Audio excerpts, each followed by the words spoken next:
szklanka do połowy pełna. Posłuchaj o tym, co ukryte pod powierzchnią. Witajcie słuchacze, to jest 95. odcinek podcastu Szklanka do połowy pełna. Mamy styczeń, rok 2026, rozkręca nam się na dobre, a ja wciąż myślami widzę ludzi na siłowni, te tłumy, które, no cóż, dzisiaj mamy 12, jak to nagrywam, więc statystycznie rzecz biorąc znikną szybciej niż śnieg w kwietniu. Dzisiaj bierzemy na warsztat temat, który wraca do nas jak bumerang co każde 12 miesięcy. No i co to za temat, zapytacie? Oczywiście chodzi o postanowienia noworoczne. Dlaczego właściwie katujemy się tymi obietnicami? Jakie są najdziwniejsze zwyczaje z tym związane? I przede wszystkim, jak sprawić, żeby tym razem nam się udało? No właśnie, zanim przejdziemy do konkretów, małe przypomnienie. Jeśli słuchacie mnie na Spotify, Apple Podcasts albo na YouTubie, kliknijcie przycisk obserwuj lub subskrybuj. Dzięki temu nie przegapicie kolejnych odcinków, a nasza społeczność będzie rosła w siłę. Możecie zajrzeć też na mój Instagram, szklanka Spotify oraz na TikToka, szklanka do połowy pełna 1, gdzie wrzucam dodatkowe materiały i kulisy z powstawania nowych odcinków.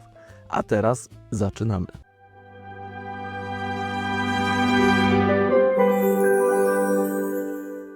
Zacznijmy sobie dzisiejszy odcinek od zadania pytania wręcz fundamentalnego. Po co właściwie są nam postanowienia noworoczne? Dlaczego akurat 1 stycznia czujemy tę nieodpartą potrzebę zmiany całego swojego życia? Okazuje się, że nie jest to wymysł współczesnych coachów, trenerów życia itd., bo historia postanowień noworocznych sięga podobno aż 4000 lat wstecz do starożytnych Babilończyków. Oni to właśnie składali obietnice, tyle że no już nie sami sobie, a swoim bogom i podczas 12-dniowego festiwalu Akitu, który odbywał się w marcu, bo wtedy zaczynali nowy rok, obiecywali spłacić długi, oddać pożyczone przedmioty rolnicze itd., itd. Jeżeli dotrzymywali słowa, bogowie im sprzyjali, jeżeli nie, no to cóż, nikt nie chciał być po tej złej stronie babilońskich bóstw. Ale wracając do naszej współczesności, psychologowie nazywają to zjawisko efektem świeżego startu, czyli z angielskiego fresh start effect. Nasz mózg uwielbia takie punkty graniczne, na przykład poniedziałki, pierwsze dni miesiąca, a zwłaszcza właśnie nowy rok. Traktujemy je jak taki mentalny przycisk resetu, który pozwala nam odciąć się od przeszłych porażek i z nową energią ruszyć do przodu. Problem w tym, że ta energia często opiera się tylko na takim chwilowym skoku dopaminy, a nie na realnym planie na przyszłość. No dobra, a co najczęściej sobie obiecujemy? No cóż, statystyki są dość bezlitosne i no cóż, przewidywalne. Według badań aż 38,5% dorosłych w USA robi postanowienia noworoczne, a w grupie wiekowej 18-34 lata ten odsetek skacze aż do 59%. No i cóż nasi Amerykanie sobie obiecują? Obiecują m.in., że będą więcej ćwiczyć, to jest cel numer 1 dla ponad 48% ludzi, będą zdrowiej jeść, czy po prostu schudną. Natomiast ciekawostka jest taka, że cele różnią się w zależności od płci. Kobiety częściej skupiają się na utracie wagi, podczas gdy mężczyźni częściej stawiają na rozwój kariery, czy na przykład ograniczenie alkoholu. A teraz smutniejsza część statystyk. Jak długo wytrzymujemy z tymi naszymi postanowieniami noworocznymi? Aż 23% osób rezygnuje już w pierwszym tygodniu stycznia. Aplikacja dla sportowców Strava, analizując miliony danych od swoich użytkowników, wyznaczyła nawet taki dzień rezygnacji, taki Quitter's Day, który wypada według tej apki na drugi piątek stycznia.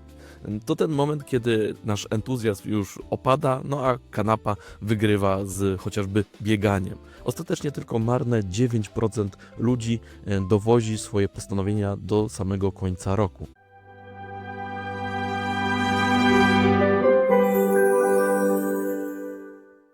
Skoro wiemy już, że większość z nas polegnie, no bo tak wygląda statystyka, to jak znaleźć się w tej elitarnej grupie 9% zwycięzców, którzy jednak nie zrezygnują ze swoich postanowień noworocznych?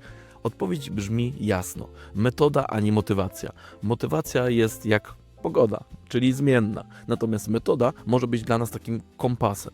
No i w dzisiejszym odcinku przedstawię Wam jedną z najskuteczniejszych właśnie metod do tego, żeby utrzymać te nasze postanowienia w ryzach, w działaniu. I brzmi ona tak. Nazywa się łup i jest to skrót od angielskich słów wish, czyli życzenie, outcome, czyli wynik, obstacle, czyli przeszkoda i plan, czyli plan. Zamiast tylko marzyć, że chcesz schudnąć, przechodzisz przez takie 4 kroki. Po pierwsze mamy wish, czyli co chcesz osiągnąć. Na przykład wyznaczasz sobie cel, że będziesz biegać 2 razy w tygodniu. Po drugie outcome, czyli jak będziesz się czuć, gdy to zrobisz. No i tutaj możemy sobie gdzieś w notesie, w kalendarzu zapisać, że poczujemy dobrą energię, endorfiny, będę z siebie dumny, będę z siebie dumna, będę wyznaczać kolejne małe kroczki. Po trzecie obstacle, czyli jest tutaj klucz, co Cię powstrzyma. No i możemy sobie wypisać lenistwo, zła pogoda, nowe seriale czy inne plany, żeby wiedzieć, z czym będziemy się mierzyć. I po czwarte plan, czyli co zrobisz, gdy pojawi się ta przeszkoda. No, gdy będzie padać, poćwiczę na przykład w domu z tutorialem z YouTube'a. No albo zrobię coś innego, tak żeby ta nasza aktywność fizyczna była podtrzymana. A kolejna metoda, o jakiej chciałbym Wam dzisiaj wspomnieć, to metoda SMART. Cel musi być konkretny, mierzalny, osiągalny, istotny, no i określony w czasie. Zamiast powiedzieć sobie będę oszczędzać, powiedz konkretnie, odłożę sobie 200 zł do 5 dnia każdego miesiąca na konto oszczędnościowe. I jeszcze jedna rada z badań, które właśnie zostały przeprowadzone, jeżeli chodzi o postanowienia noworoczne. Metoda małych kroków sprawdza się idealnie właśnie w przypadku, gdy chcemy sobie postanowić noworocznie jakieś postanowienie, chcemy osiągnąć jakiś nasz cel. Ludzie, którzy próbują zmienić całą dietę z dnia na dzień, zazwyczaj właśnie ponoszą klęskę lub ci, którzy zaczynają bieganie od nie wiadomo ilu kilometrów. Ci, którzy zaczynają zmiany właśnie od na przykład zmiany śniadania w przypadku diety albo od krótkiej przebieżki, mają znacznie większe szanse na sukces, stąd też taka metoda na pewno pomoże Wam w zachowaniu tych naszych i Waszych celów na nowy rok.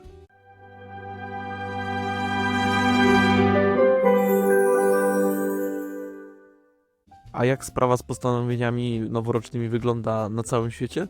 No cóż, bardzo różnie.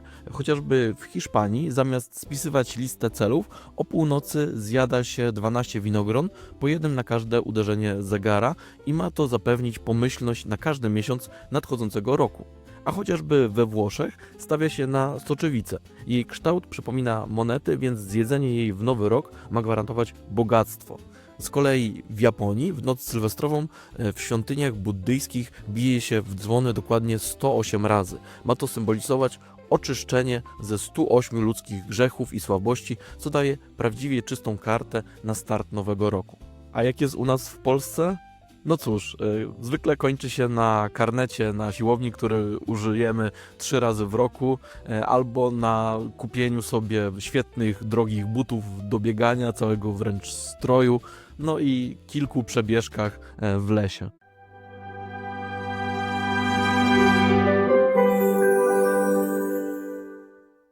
I na koniec kilka słów ode mnie. Powiem Wam, że wczoraj właśnie szykując się do nagrywania tego odcinka wypisałem sobie takie postanowienie noworoczne. Zwykle tego nie robię, no bo po prostu boję się takiej porażki, że gdzieś tam te cele będą zawieszone zbyt wysoko i tak jak właśnie Wam dzisiaj mówiłem w dzisiejszym odcinku, znakomita większość ludzi zaprzestaje tych postanowień bardzo szybko, więc też lepiej w ogóle nie robić tego. To wtedy nie ma się z tym problemów jak na tym kultowym memie. No ale tutaj na potrzeby naszego odcinka wypisałem sobie kilka takich celów. Jedne są takie dosyć trywialne, podstawowe, inne gdzieś tam sięgają dalej, więc przeczytam Wam kilka z nich. Po pierwsze wypisałem sobie, że będę czytać więcej książek, no i mam nadzieję, że zarówno będą to książki papierowe, jak i e-booki, które gdzieś tam czytam również na czytniku, czy to będą audiobooki. Ostatnio coraz więcej właśnie słucham, gdzieś tam jeżdżąc komunikacją, czy do pracy, czy po prostu gdzieś tam do miasta jeżdżę, to wtedy słucham audiobooków, czy podcastów. Na pewno tutaj też powinienem dodać, że czytać więcej książek, słuchać więcej podcastów, jakichś więcej wartościowych treści. Kolejna sprawa to grać w ciekawe gry. W zeszłym roku grałem w Clair Obscure, świetna gra, a później jakoś tak nie mogłem znaleźć jakiejś pozycji dla siebie. i jakoś te gry odstawiłem, a jest to też świetna rozrywka, można się gdzieś tam odstresować, więc jeżeli będą jakieś ciekawe gry wideo, no to też mam nadzieję, że uda mi się w jakieś ciekawe gry zagrać. Kolejna sprawa, no to chodzić częściej do kina, no i tutaj mam nadzieję, że uda mi się powrócić regularnie na chodzenie chociażby na DKF, czyli dyskusyjny klub filmowy w Szczecinie, ale także chciałbym zobaczyć chociażby nową salę IMAXa na prawobrzeżu Szczecina. Nie wiem, czy uda mi się jeszcze zobaczyć nowego Awatara, ale chciałbym zobaczyć właśnie, jak wygląda ta sala, no i częściej po prostu chodzić do kina na ciekawe filmy, bo nie ukrywam, że jest to jedna z takich moich pasji, lubię chodzić do kina, a nie tylko oglądać gdzieś tam filmy czy seriale na streamingach. Kolejna sprawa, słuchajcie, uprawiać regularnie sport, w nawiasie bieganie lub squash. No tutaj końcówka roku była dla mnie dosyć udana, bo razem z kumplami chodziliśmy regularnie raz w tygodniu właśnie na squasha i gdzieś tam można się właśnie, jak się chodzi z kilka osób, to można się wspierać, można się motywować, więc to też jest na pewno plus. Natomiast jeżeli chodzi o bieganie, no to właśnie muszę wykorzystać to, że mieszkam blisko lasu, w takiej cichej okolicy, no i właśnie też chciałbym zaprzestać, słuchajcie, jakichś takich głupich wykrętów, że albo jest zimno, albo jest śnieg. Ostatnio właśnie widziałem, że w śniegu ludzie jeżdżą na rowerze, biegają, chodzą z psami, a ja właśnie ograniczam się do moich, słuchajcie, codziennych spacerów z psem, więc mam nadzieję, że wrócę do jakiegoś takiego nawet krótkiego biegania.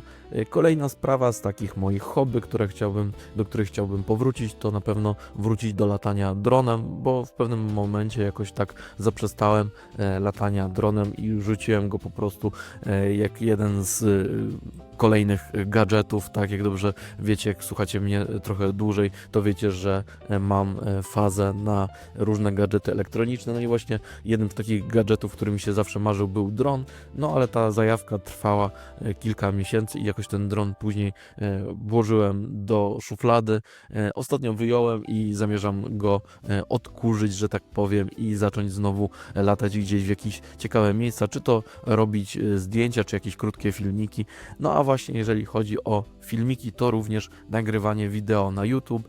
No było kilka podejść z mojej strony w zeszłym roku, żeby nagrywać takie krótkie komentary do odcinków podcastu, no ale tak jak już Wam mówiłem też w odcinkach, po co mi ten podcast, no że robiąc wszystko samemu jest ciężko o motywację i też właśnie zaprzestałem szybko robienia tych wideo, bo to też jest trochę bardziej skomplikowane niż nagrywanie samego audio, ale mam nadzieję, że do tego wrócę w tym roku i że będzie też na kanale YouTube'owym Szklanki do połowy pełnej powrócą właśnie wideo, czy to będzie jakaś odrębna seria, czy to będzie po prostu jakieś dodatki do regularnych odcinków.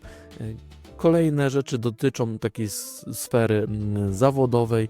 Po pierwsze chciałbym napisać artykuł naukowy, mam nadzieję, że uda mi się to zrobić, no bo pracuję od jakiegoś czasu, też możecie zobaczyć chociażby na moim Instagramie, że pracuję na 2 uczelniach wyższych, na Uniwersytecie WSB Merito w Szczecinie i na Wyższej Szkole Administracji Publicznej w Szczecinie. No i tam mam zajęcia ze studentami, mam też kursy. No i tutaj właśnie kolejny punkt to jest to, żeby stworzyć nowy kurs na uczelni.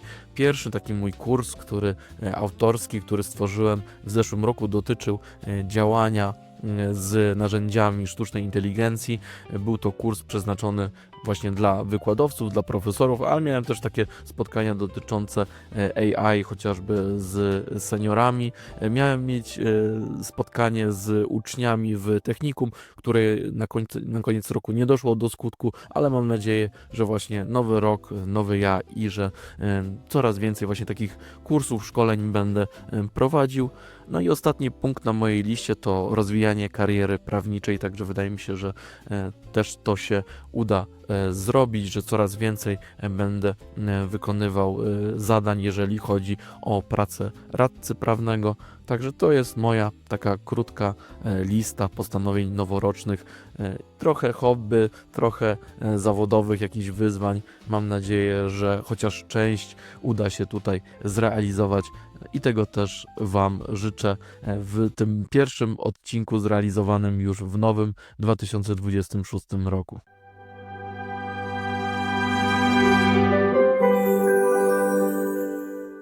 I to by było na tyle w dzisiejszym 95. odcinku podcastu Szklanka do połowy pełna.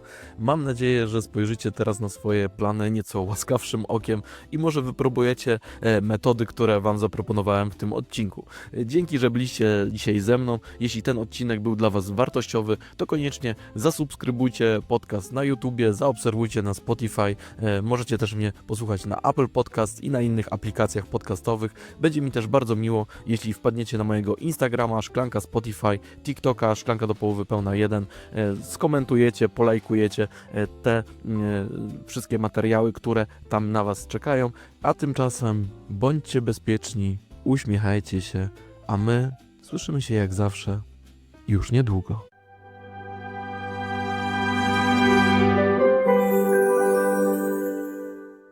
Welcome back to the deep dive. So, if you're joining us here in early January 2026, you're probably feeling one of two things. Either that electric surge of potential that comes with a brand new calendar, or maybe the sinking dread of having already failed that big resolution you made just a few days ago. That annual pressure is so real. It's almost the societal obligation, right? To declare some radical life transformation on January 1st. Exactly. We all just collectively buy into this idea of a reset button, but the way we do it, the mechanisms we use, they almost guarantee failure. That's it. That's exactly it. And our mission today is to go deep into this whole cycle, the cycle of high promise and, let's be honest, pretty low delivery. Right. And we're not just going to list tips. We're looking at the foundational flaws in the whole approach, and we're drawing heavily on some really insightful reflections from one particular source, a podcaster, who decided to ditch the New Year's resolution entirely. And we're going to unpack their core philosophy, which they call the continuous technical review. It's a strategy that replaces that fleeting emotional motivation with a rigorous, reliable method. I like that. The whole discussion really flows from their central insight, and it's encapsulated by their show's title, Szklanka do północy pełna, Which means? the glass half full. It's all about accepting that imperfection is just, an inherent part of making any progress. Okay, let's unpack this. Before we can even get to the fix, Yeah. have to understand the function. Why, culturally and psychologically, do we gravitate to this one specific date for massive aggressive change? Yeah. Why do we keep doing this to ourselves every January? It's so important to understand that this urge, this need for an annual moral and practical audit, it's not a modern invention. It wasn't born from gym memberships and self-help books. Right. It is ancient. We can trace the tradition of making these solemn promises tied to the calendar back over 4,000 years 4,000 years. to the ancient Babylonians. And the stakes for them were, they were astronomical compared to our goals of tracking macros or hitting the treadmill 5 days a week. Oh, they truly were. See, the Babylonian New Year wasn't January 1st. It was celebrated in March. March? Why March? It lined up with the vernal equinox and the agricultural cycle. It was the moment of planting. Ah, okay. The real start of the year. Exactly. This massive 12-day festival was called Akitu. And it wasn't a time for, personal introspection. It was a societal, spiritual contract. So what were they promising? What were the big resolutions back then? The goals were essential for the survival of the community. It was all about pleasing the gods to make sure they got a successful harvest. So the two main resolutions were, 1, promising to repay all your outstanding debts. Which is critical in a society without, complex financial systems. Absolutely. And second, promising to return any borrowed agricultural tools. Things like plows, sickles, even oxen. Wow. So in a pre-industrial society, not returning a borrowed plow could legitimately impact the food supply for an entire village. Precisely. The failure to keep that resolution didn't just mean you felt guilty. No. It carried the terrifying weight of divine retribution and, potential starvation for your whole community. It injected a seriousness into the process that is just completely missing when we promise to give up chips. So it was less about self-optimization and more about socioeconomic stability, survival. Exactly that. Okay, that sets the scene. But how did we get from the agricultural renewal of March to the middle of winter. Why January 1st? That shift, that's thanks to the Romans. In 46 BCE, Julius Caesar instituted the Julian calendar, which formalized January 1st as the start of the civil year, and they dedicated that month to the Roman god Janus. Janus, which gives us the perfect psychological metaphor for the entire process, right? It's perfect. Janus is the god of doorways, of beginnings, transitions, time. He's famously depicted with two faces. One looking backward, reflecting on the year that's passed. And the other face looking forward, surveying the future, the potential. And that dual perspective reflection and projection, it really solidified that calendar date as the line, the demarcation line for self-improvement. So the tradition morphed. It went from a communal agricultural contract into something really personal, a calendar-driven ethical review. The date itself became psychologically significant. It moved from this external ritual to an internal expectation. But is it just tradition that gives January 1st its power? Or is there something else, like a genuine hardwired cognitive thing our brain does when that page turns? Because that energy surge, it feels real. It feels real because it is real. It's rooted in cognitive science, and it's known as the fresh start effect. This is the psychological mechanism that provides that rush of optimism every January 1st, or frankly, every Monday. Okay, let's unpack that, because that feels like the aha moment for so many of us. Right. Our brain just loves these arbitrary markers. It really does. Research, notably by behavioral scientists like Hank Day at Wharton, it shows that when we encounter a temporal landmark, the start of a new week, a new month, a birthday, moving to a new house, or the new year, our brain uses it to create a new psychological account ledger. Meaning what exactly? A new ledger. Meaning we mentally disassociate from our past failures. So if I failed to stick to a routine in November and December, the new year provides a clean psychological break. The old me made those mistakes. The new me, starting on January 1st, is unburdened by that past record. So the calendar date literally gives us permission to wipe the slate clean, even if the only thing that actually changed was one digit in the date. Precisely. And this psychological rebirth, it allows for a strong initial spike in motivation and commitment. But, and this is the huge caveat, this initial energy is often just fueled by a temporary dopamine surge. The excitement of the new. The excitement of novelty and potential, yeah. It's not fueled by a sustainable plan. It encourages us to make these grand, ambitious commitments based on a feeling rather than on practical preparation.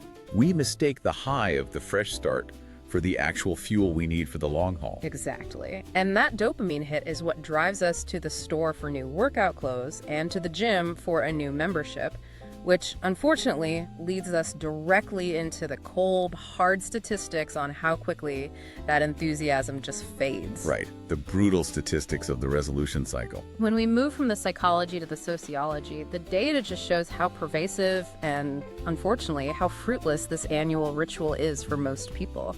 So how many of us are actually doing this? If we look at the USA, studies show that a significant portion, about 38.5% of all adults, formally make New Year's resolutions. That's almost 2 out of every 5 adults. That's huge. And I bet we see a big concentration in certain age groups, don't we? We do. The highest spike in participation is specifically in the 18 to 34 age group. There, the participation rate soars to nearly 59%. 59%, so almost 2 out of every 3 young adults are declaring some kind of transformative goal at the start of the year. We have to analyze that. Why that demographic? It has to speak to some deeper societal pressures. It absolutely does. I mean, this age group is often navigating major identity formation. They're establishing careers. They're entering consumer culture. They are so susceptible to the pressures amplified by social media. That constant feed of self-optimization, the perfect body, the perfect career path. So the resolution becomes a kind of performative declaration of ambition. Often driven by anxiety about falling behind, yeah. And if we look at what they're resolving to do, the goals themselves are incredibly focused. The source material calls it the holy trinity of human aspiration, or maybe post-holiday guilt. It's remarkably consistent year after year. It really reinforces that the immediate driver is often health and wellness recovery after, the indulgence of the holidays. Okay, so goal number 1, the undeniable leader. More exercise. Cited by a staggering 48% of people making resolutions, it's almost the default setting for January 1st. And after that? After that is the commitment to healthier eating, a complete diet overhaul, and then the predictable number 3 is losing weight. It's just fascinating how fitness and physical appearance so completely dominate the landscape. They often overshadow things like I don't know, financial literacy or emotional regulation or contributing to your community? Well, health goals are visible, they're easily quantifiable, and the marketing around them is just relentless in January. Or true. But the nuance is really important here. We also see clear differences when we separate the goals by gender. Okay, how does that break down in the data? So while everyone's focused on health, women tend to focus more intensely on explicit weight loss. That's 44% compared to 34% of men. Which highlights those persistent societal pressures around body image. For sure. And conversely, men tend to focus more often on external goals, things related to status and consumption. So career development goals, getting a promotion, changing jobs, or, and this is notable, reducing alcohol consumption. Suggesting a focus on habit management, maybe professional advancement. So much hope, so much initial commitment. And then we get to the cold reality, the failure statistics. And this is where it gets really interesting because the drop-off is immediate. It is swift. The failure timeline is just brutal proof that motivation isn't enough. We see an immediate attrition rate, a full 23% of people. 23%. Nearly 1 in 4 have already abandoned their resolutions within the first 7 days. The first week of January, they barely made it through 1 full week. That's a shocking number. That fresh start energy didn't even last a week for almost a quarter of the people who committed. Unbelievable. And we can actually pinpoint the precise moment of collective resignation thanks to data analysis from platforms like the fitness app Strava. Yeah. They analyzed the activity patterns of millions of users globally, and they identified a specific moment. They call it the day of resignation, or quitter's day. This is a detail we really need to emphasize because it's so memorable. It's so telling about human nature. So when is it? When does the great statistical quitting happen? It falls, invariably, on the second Friday in January. The second Friday. By this point, the novelty's worn off, the initial muscle soreness is intense, the routine demands of work and life are back, and crucially, no systematic plan was ever put in place to override those deeply ingrained old habits. The inertia of comfort just takes over. So if you're listening to this right now, especially if it's anywhere near that second Friday, you are in a statistical battle against the collective gravitational pull of comfort. And that pull succeeds overwhelmingly. When we look at the final score, the ultimate result, the success rate is tragically low. Only a meager 9% of people who make resolutions actually achieve them by the end of the year. 9%. That means 91% of us engage in this annual ritual of promising aggressive, transformative change, only to fail. That energy is it's wasted. Not because the desire wasn't real, but because the strategy was flawed from the very start. Which brings us right back to the source philosophy. The problem isn't the wish, it's the lack of a reliable method. Okay, this is the central pivot of our deep dive. The vast majority of people, they treat change like an emotional state. They wait until they feel motivated or inspired or guilty enough. But as the source material really stresses, motivation is unreliable. You should think of it like the weather. It's variable. It changes based on your sleep, your mood, your environment, even your blood sugar. You can't build your life plan on a beautiful day because the storm is always going to come. Exactly. Method, on the other hand, is dependable. Method is like a compass.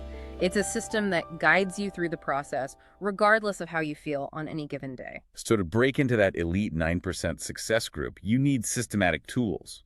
Tools designed specifically to anticipate and overcome resistance. Let's start with a really powerful one. A tool for systematic method that goes way beyond just positive visualization. The WOOP strategy. Oh.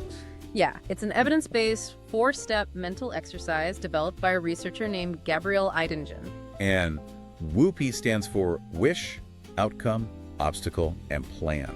It forces a complete mental contrasting that, traditional goal setting just misses. Let's walk through it step by step. Yeah. Maybe use a common goal, like improving financial health. Good idea. So we begin with the W, the wish. This is the simple, challenging, but achievable goal. For instance, I wish to increase my monthly savings contribution. Simple enough. Okay. Next is the O, the outcome. This is where you use positive visualization, but strategically. You need to identify and really luxuriate in the best possible feeling that success will bring. So not just, I'll have more money. No, what's the biggest benefit of that? Maybe it's the peace of mind, the security, the freedom to say no to a demanding job. You need to spend time actually visualizing that positive emotional state. Now we get to the crucial pivot, the step that saves goals from quitter's day. The second O, the obstacle. Most people just skip this part entirely. And that is their undoing. The research confirms that visualizing the obstacles is actually more crucial for success than just visualizing the success itself. You have to be brutally honest and identify the specific internal and external friction points that will stop you. Let's delve into that. What are some of those non-obvious obstacles for someone trying to save money or, say, exercise more? They usually fall into two categories. Externally, for savings, it could be unexpected bills, friends inviting you out all the time, or those impulse purchase notifications popping up on your phone. Right. But internally, the obstacles are far more dangerous. Laziness, the mental inertia that keeps you glued to the sofa after work, rationalizing small purchases, or maybe a deep-seated self-doubt about whether you can really change. And by forcing yourself to visualize these specific painful realities, you're doing what you call mental contrasting. You're kind of inoculating your mind against the shock of resistance. That's the core mechanism. You prepare for the reality that progress is going to be uncomfortable and messy. And once you've identified the obstacles, you move immediately to the final step, the P, the plan. And the plan has to be structured as an explicit if-then action plan for every single one of those obstacles. Yes, it's a behavioral commitment that bypasses relying on willpower in that moment of weakness. So give us an example. Okay, for the internal obstacle of post-work inertia. If I walk in the door and feel the overwhelming urge to sit on the couch, then I will immediately put on my running shoes and fill my water bottle. Okay. For a financial obstacle, if I see an unnecessary item advertised online, then I will close the browser and transfer that same amount of money into my savings account instead. So you're making the decision automatic. You create a cognitive link between the trigger and the response. And you take willpower, the variable weather, completely out of the equation. It creates a disciplined, immediate path forward, which is what sustained high performance actually relies on. We also have to touch on a more foundational structure that underlies any effective method. The SMART goals framework. I know it's well known, but most January resolutions fail because they just violate the first three components. Absolutely. The framework dictates that a goal has to be specific, measurable, achievable, relevant, and time-bound. And the source material gave a perfect contrast between a vague wish and a structured method. A vague wish is just, I will save money. Which is an aspiration, not a goal. It's doomed. You can't measure progress, and there's no consequence for delay. Exactly. The SMART revision that was provided in the source was, I will save 200 PLN into a savings account by the 5th day of every month. And we should note the specific currency unit, the PLN from the source, which really anchors the goal to a measurable, real-world metric. It's specific 200 units, savings account, measurable, on the 6th if you failed, and time-bound, the 5th of every month. And here's where the A for achievable is most often violated in January. People are so ambitious, they try to go from saving 0 to saving 1,000, or from running 0 days a week to running 5. An overhaul. A total overhaul. A goal has to be challenging enough to inspire you, but reasonable enough that you can sustain it for 12 months. Overhauling your whole life just fails the achievable test. Which leads us to the final strategic piece of advice from the source. Small steps win. The resolution mindset encourages the complete overhaul. The mistake is trying to change your entire diet, your entire exercise schedule, and your sleep pattern all on January 1st.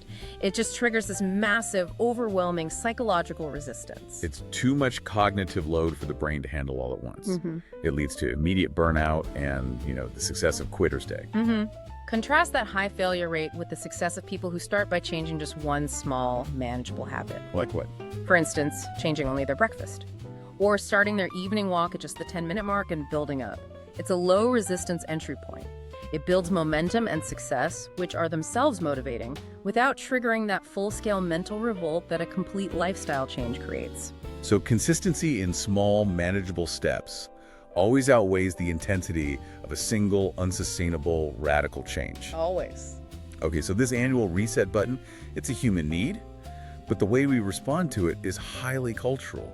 It's really important to acknowledge that not every culture approaches the new year as this punishing exercise in self-discipline like we tend to in the West. That's a great point. This section is really a moment of cultural context. What are people around the world focusing on instead of buying a gym membership they won't use? These rituals often focus on attracting prosperity, good fortune, and purification, rather than on self-inflicted discipline. It's a shift from internal struggle to external blessing. Okay, let's start with Spain and the famous highly pressurized midnight snack. The tradition is Las dos uvas de la suerte, the 12 grapes of luck. As the clock chimes midnight for the new year, Spaniards attempt to eat one grape precisely with each of the 12 chimes. That sounds incredibly stressful, and also a potential choking hazard, especially after midnight celebrations have probably started. It is a moment of intense focus and fun, yeah. But the purpose is profound. Each of the 12 grapes represents prosperity and good fortune for one of the 12 months of the coming year. So if you manage to eat the grape on the chime, you're ensuring a lucky month. That's the belief. And if you fail, that month is believed to be challenging. It's a tangible, quick ritual designed to ensure continuous good fortune. It's like a contract with fate. A quick hop across the Mediterranean brings us to Italy, where the New Year's focus is still on attracting wealth, but through a different menu item. In Italy, New Year's Eve meals almost always feature lentils, usually served with pork sausage. The belief is rooted entirely in symbolism. The small, round, flattened shape of cooked lentils. They look like coins. They look like little coins, exactly. So eating them is a form of edible financial luck. It's an ancient tradition that's believed to guarantee wealth and financial abundance in the coming year. The focus is still outward attracting prosperity, not inward, fighting against your own laziness. Right. Now, Japan provides maybe the most profound, non-Western approach to getting that clean slate, one that's deeply aligned with purification and letting go of past burdens. You're talking about the practice of Joya no Kane, the ringing out of the old year. It's observed in Buddhist temples across Japan on New Year's Eve. It's a massive, collective, ceremonial act of auditory cleansing. With bells. Yeah. And the specific number is highly significant, right? It's rooted in the deep spiritual philosophy. Okay, I want about 8. Exactly. The temple bells are rung precisely 108 times. This number is central to Buddhist doctrine. It symbolizes the purification from the 108 kleshas, the earthly desires, afflictions, and weaknesses that, according to the tradition, torment humanity. Can you elaborate on what those represent? This feels like this goes way beyond just simple bad habits. Oh, it does. The kleshas are deep-seated mental defilements. They're often grouped around the core poisons of greed, hatred, and delusion. They represent everything from envy and worry to attachment and arrogance, all the psychological baggage we carry that prevents clear, purposeful action. So by ringing the bell 108 times, the ritual seeks to systematically purify the soul from the accumulated burden of the past year's failings and emotional toxicity. That is a fundamental difference from the Western resolution model. Instead of making an aggressive promise about acquiring some future uncertain goal like a smaller waistline, Right. the Japanese ritual focuses on a collective, immediate purification of the soul from the baggage of the past year's sins and vices. It's a method for creating a truly clean slate. Not just a blank calendar page, but a cleaned out mind. Setting the stage for a calm, intentional, and purposeful new beginning, free from the psychological debris of failure. It reinforces the idea that the New Year ritual should be about letting go, rather than punishing yourself with impossible new acquisition. Well said. This cultural context really helps us understand the futility of our rigid, once-a-year self-flagellation. So now, let's circle back to the core insight from our source material, the personal reflections of the podcaster, from Szklanka do Półpina. They realized the inherent flaws in the traditional resolution model and shifted their entire philosophical approach. This is the most practical, actionable takeaway for anyone listening who wants to avoid that 91% failure rate. The podcaster explicitly stated they stopped making traditional, rigid New Year's resolutions because they understood that the system itself was structurally flawed. And what do they put in its place? This philosophy of a continuous technical review. It's a beautifully simple, maintenance-based approach. It's derived from viewing your life and your habits like a complex system, like high-performance machinery or enterprise-level software. You don't wait for a catastrophic year-end failure to fix an engine component you noticed squeaking in the summer. Exactly. You perform checks, you make fixes and optimizations whenever they are necessary. The logic of the timing here is critical. It challenges the whole premise of the fresh start effect. The podcaster's critique is that waiting for January 1st to make a change, say, to address a poor spending habit you noticed back in July, is often just a structured excuse to delay necessary action. Absolutely. The new year becomes this comfortable, socially sanctioned procrastination deadline. By promising to fix it later, we give ourselves license to endure 6 more months of negative behavior. Right. The technical review philosophy dictates that change should happen immediately when the need arises, upon detection, not based on the calendar. That requires a much higher level of real-time self-awareness and immediacy. You have to avoid the mental trap of using January 1st as a reason to postpone the inevitable discomfort of change. And it requires decoupling change from the drama of a grand public declaration. A fix doesn't need high-stakes fanfare. It just needs a quiet, intentional, small adjustment implemented today. Beyond the timing, the podcaster also emphasized the crucial role of self-compassion, recognizing that the inherent perfectionism tied to resolutions is actually their greatest weakness. The traditional resolution mindset treats any lapse as fatal. If you skip your planned workout on January 15th, the common internal narrative is catastrophic. I broke the resolution, the whole year is ruined, I may as well quit. We've all been there. The podcaster wisely reframed this. Failure is simply data, it just means you are human. This is where we need to bring in that specific, counterintuitive success statistic, because it completely reframes what long-term success actually looks like. It's the perfect validation for the need for self-compassion. The data is a powerful validation for this continuous review model. People who successfully achieve their long-term goals, the winners, the 9%, they average a startling 14 mistakes over 2 years of effort toward that goal. 14. That is not a marginal slip-up. That is repeated, acknowledged, failure-skipping workouts, eating the cake, falling off the financial plan that they overcame, not by being perfect, but by being persistent. The key is not the absence of failure, because that's statistically impossible. The key is the ability to acknowledge the mistake, learn from the data, apply the technical fix, and continue immediately. Success is defined by the quickness of your recovery, not the avoidance of stumbles. And this emphasis on acceptance and resilience brings us back perfectly to the title of the show and the podcaster's philosophical wrap-up, Szklanka do przepiękna, the glass-half-full perspective. It's the perfect analogy for resilience in the technical review. If you fail, if some liquid spilled from your glass because you skipped a whole week of tracking your budget, you have to stop viewing it as an empty vessel. The glass is still half full. You have to recognize the remaining effort, the progress you've already made, refuse to dwell on the spill, and just keep going from the point you're at right now. Don't wait for next January 1st to refill the whole glass. Never.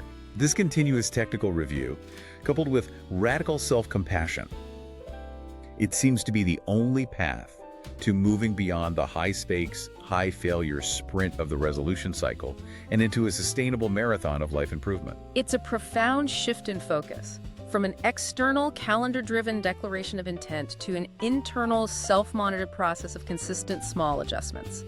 That is the definition of true, sustained high performance. This deep dive has really pulled back the curtain on the historical and psychological traps of the traditional resolution, and it offers a far more robust, compassionate, and frankly effective blueprint for change. Let's synthesize the most actionable takeaways for you, the listener. First, abandon the reliance on emotional motivation. Embrace systematic method. Use tools like Whoop to force yourself to visualize and plan for specific obstacles, transforming those vague wishes into concrete, obstacle-proof plans. The method is the compass that guides you through the weather. Second, reject the calendar as an excuse. Adopt the continuous technical review philosophy. If you spot an issue, a leak in the system, a behavioral lapse, fix it immediately. Delay is just procrastination dressed up as January aspiration. And third, integrate self-compassion. Embrace failure as part of the process, armed with the knowledge that success stories average 14 mistakes over 2 years. Your goal is swift recovery, not impossible perfection. Always maintain that Szklanka do przepiękna perspective. These insights really transform the process from a high-stakes, high-failure sprint into a steady, manageable, and continuous marathon built on resilience. And if we build on that idea of the continuous technical review, we have to end with a provocative thought that challenges the very nature of waiting. Instead of asking that enormous, often daunting question, what major transformation must I fix on January 1st? Right. Maybe the real, small, and infinitely more actionable question is this.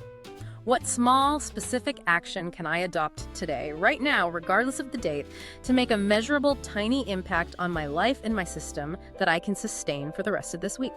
That focus on the present tense right now is where all real, meaningful change actually happens. Thank you for joining us for this deep dive into how to finally break the resolution cycle. We hope this information helps you navigate your own technical review with greater success and, most importantly, with compassion. We look forward to diving deep into your next stack of sources. Until then, keep learning and keep applying the small, continuous steps forward. Goodbye for now. I to by było na tyle w kolejnym odcinku podcastu Szklanka do połowy pełna. Pamiętajcie, żeby zaobserwować podcast na Spotify i wystawić ocenę 5 gwiazdek. Jeśli wolicie oglądać treści na YouTube, to zasubskrybujcie kanał Szklanka do połowy pełna podcast. Bądźcie bezpieczni, uśmiechajcie się i słyszymy się już niedługo.